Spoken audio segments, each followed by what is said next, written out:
Alors bonjour et bienvenue dans le podcast de la Maison Marguerite. Moi je m'appelle Shanice, puis aujourd'hui je vais être l'animatrice de ce podcast.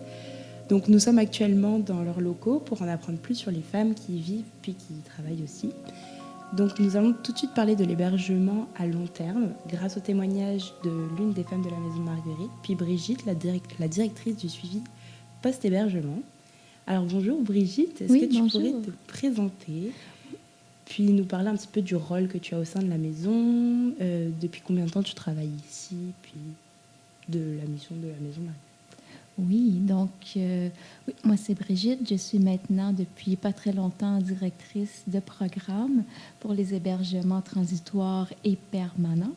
Mais ça fait maintenant 11 ans que je travaille à la Maison Marguerite. Wow. J'ai commencé au court terme en faisant les postes de soir, nuit, week-end, tant appréciés. Pour ensuite me retrouver à faire des suivis individuels, devenir conseillère clinique pour finalement devenir directrice. La Maison Marguerite, pour moi, c'est vraiment un organisme, un centre d'hébergement qui répond à mes valeurs parce que chaque femme est importante, autant que son vécu, que ses difficultés. Et lorsque j'ai fait ma recherche d'emploi, c'était vraiment mon coup de cœur s'est arrêté sur la Maison Marguerite et je vais y rester encore longtemps, je pense. Ah, c'est super, c'est super. Donc, d'après ce que j'ai compris, il y a 2 types d'hébergement long terme. Est-ce que tu pourrais m'en parler un petit peu plus? Oui, absolument. Donc, je vais commencer par l'hébergement transitoire. Donc, ce sont des studios qu'on offre aux femmes 18 ans et plus. C'est pour une durée de 4 ans. Les femmes payent 25% de leurs revenus. On est relié avec l'OMH et bien sûr, on doit faire des entrevues de sélection pour s'assurer qu'elles répondent aux critères. On n'a pas beaucoup de critères. On est très souple, mais une de nos critères, c'est vraiment que les femmes au studio reconnaissent qu'elles ont besoin d'aide, qu'elles ont besoin de travailler sur certains aspects tout en étant aussi autonome. OK? Donc, vous allez entendre le court terme un peu plus tard, mais en ce qui nous concerne de ce côté-là, il faut que les femmes aient une certaine autonomie parce qu'on n'est pas 24/7. Rendu de notre côté, on a vraiment des intervenantes de bureau, aux heures de bureau. Donc, soir, nuit, week-end, elles sont seules et elles doivent vraiment être aptes et capables de faire face à la vie seule en studio, sans qu'on soit là. Par contre, le suivi est obligatoire. Donc, à chaque semaine, elles doivent tout de même parler à leur intervenante pour justement travailler pendant ces 4 ans-là ce qu'elles ont à changer, à améliorer pour que d'ici 4 ans, elles aient un appartement permanent et elles se sentent bien et stables. Donc, c'est à ça que ça sert vraiment les studios pour une durée de 4 ans. Le permanent, c'est autre chose, hein, ça se dit.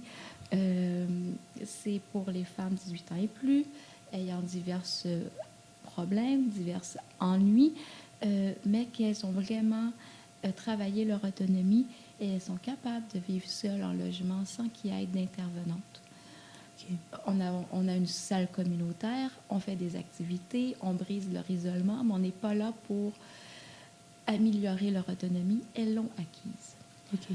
On offre un suivi, bien sûr, mais c'est volontaire. Donc, si en cours de route, il y a des rechutes, il y a des ennuis, il y a des tristesses, bien, c'est sûr qu'on a une intervenante à disposition qui peut se porter volontaire pour l'aider. Mais ce n'est pas obligatoire comme le transitoire. Okay. Donc, ça aussi, c'est 25% du revenu. On fait affaire avec l'OMH. C'est vraiment génial. Puis, est-ce que vous pouvez me faire un petit portrait de ces dames qui utilisent les services transitoires? Oui, absolument. Donc, les femmes qui utilisent les services transitoires, ce sont des femmes qui, au cours de leur vie, ont vécu plusieurs difficultés.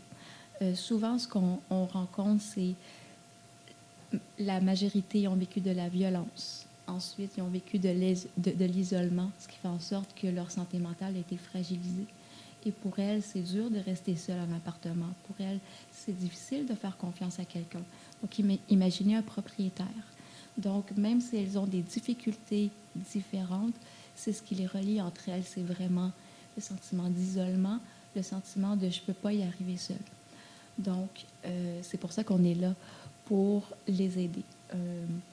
Souvent, ce sont des femmes qui n'ont jamais eu de famille ou ce sont des femmes que la famille s'est épuisée à force de vouloir aider puis qui n'ont pas été en mesure de le faire.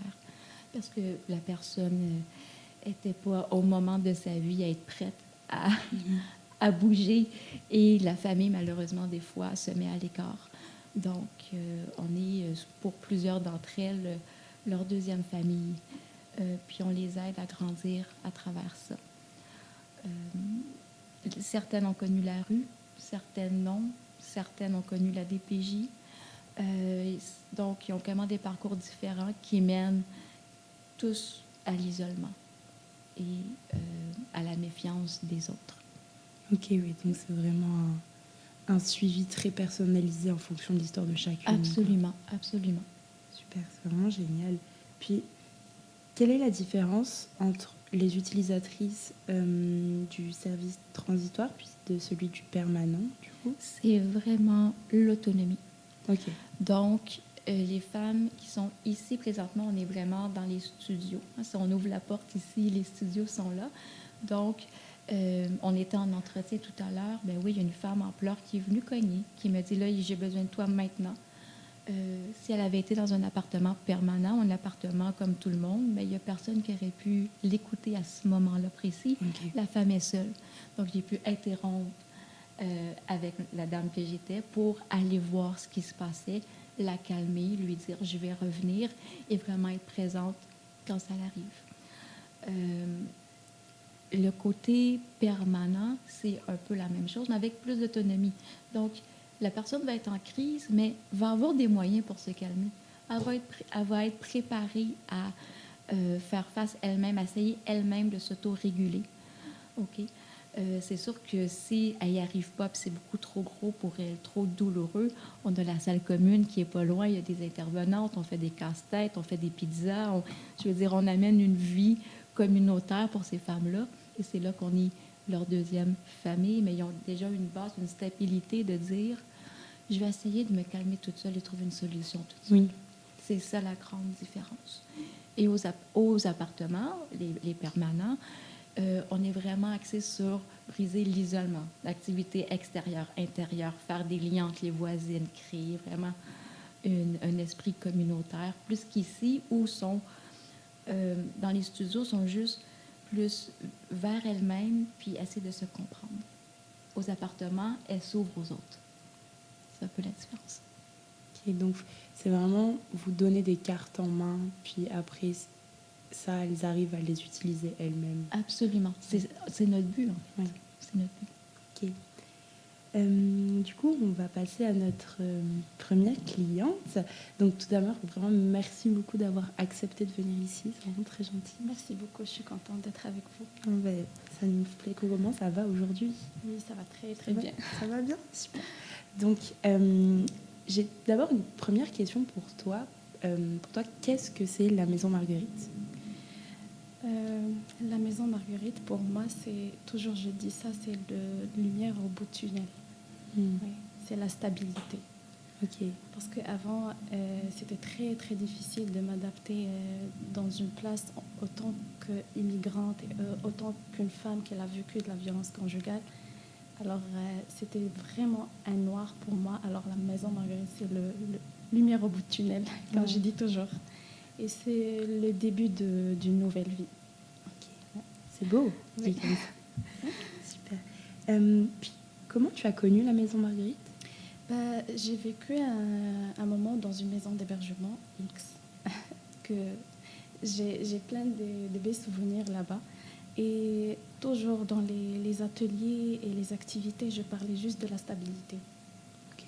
Et là, à ce moment-là, j'avais juste trois mois que j'étais là-bas. Et en même temps, j'avais le droit de 2 ans de rester là-bas, mais j'avais toujours un souci. Après 2 ans, je vais aller où? Ouais. Est-ce que je vais retourner chez moi dans mon pays? C'était un peu très, très difficile pour moi. Et est-ce que je vais rester dans la rue, vu que c'était presque ma première année que j'étais au Canada, à Montréal. Alors, je ne connais pas beaucoup de gens, j'avais pas assez d'informations. Alors, c'est ça, c'était mon souci, c'est ma crainte que je vais aller où. Il y a une voisine qui était avec moi dans un atelier de bien-être. Elle m'a donné la référence. Alors, j'ai appelé. J'étais pas sûre, juste j'ai tenté ma chance, j'ai appelé, j'ai laissé un message. Alors, j'étais dans un centre d'achat. Il y a l'intervenante qui m'appelle. Du coup, j'ai pris son appel. Elle me dit, tu peux venir passer une entrevue. Alors là, c'était... Je peux pas t'expliquer la joie et les sentiments que j'ai sentis à ce moment-là. C'est juste d'être acceptée pour passer une entrevue. Et après, elle m'a dit que t'es chanceuse. Tu vas avoir un appartement. Alors c'est ça, c'est comme elle a réglé 90% de mon problème. C'est la stabilité. C'est ça. Puis ça a dû vraiment t'enlever l'angoisse de... Exactement. Parce que 2 ans, c'est quand même rapide. Oui. Oui. Et surtout que j'avais plein de choses à penser et des choses à planifier. Mais le début, c'est je vais rester où? C'est ça. Oui. Et à ce moment-là, j'étais plus capable d'aller chercher un travail, d'avoir un appartement, de vivre stable. C'est quand même si j'étais dans une période de deuil. Alors... Oui.